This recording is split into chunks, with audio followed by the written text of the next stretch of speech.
Et je laisse la parole à Gérald Briand concernant la DASCO 166, c'est-à-dire les vacances arc-en-ciel. Oui, donc je vais être beaucoup plus court, mais c'est un point d'alerte sur les vacances arc-en-ciel.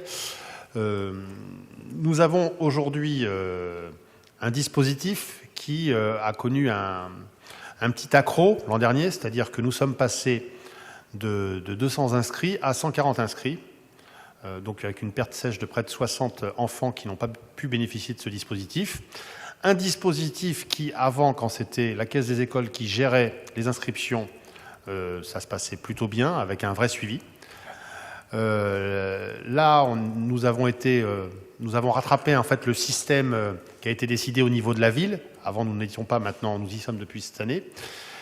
Et ce système, en fait, à l'usage, est un peu plus compliqué pour les familles. Notamment, il faut qu'elles aillent s'inscrire dans le 13e arrondissement.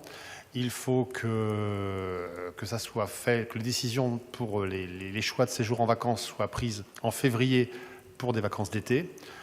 Toute une série de dispositifs qui fait que, en termes d'accompagnement, moi je ne suis pas très satisfait des choses. Donc je dis voilà, donc c'était de la part de mon groupe, nous on va s'abstenir pour faire en sorte qu'au niveau de Paris, les choses soient un peu revues. On peut faire des choses sur la Caisse d'école, on va essayer de faire améliorer le dispositif, mais pour l'instant moi je pense que ce dispositif a besoin d'être amélioré, notamment du point de vue pratique.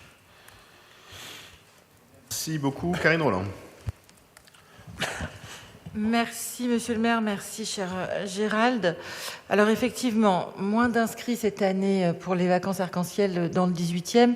Néanmoins, la baisse était enclenchée depuis plusieurs années, puisque en 2021 ou 2022, nous étions à 250 inscrits.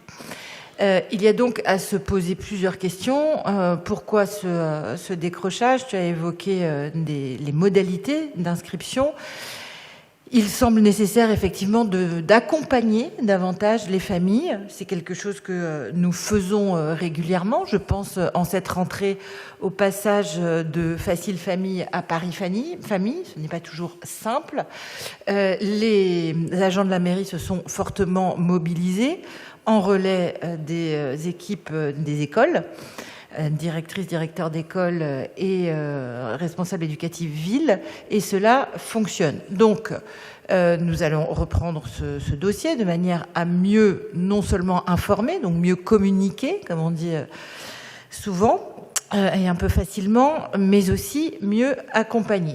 Et puis, possiblement, il y a, au vu de la baisse des inscriptions engrangé, je le disais et je le redis depuis plusieurs années, peut-être à s'interroger sur le format de ces séjours qui ne trouvent pas toujours preneur. Donc, je vous invite pour ma part à voter favorablement cette délibération, sous couvert de ce que dira monsieur le maire. J'ai peu de doutes. Je note aussi que le groupe communiste devrait porter un amendement au Conseil de Paris pour en avoir davantage. Raison de plus pour le voter en arrondissement.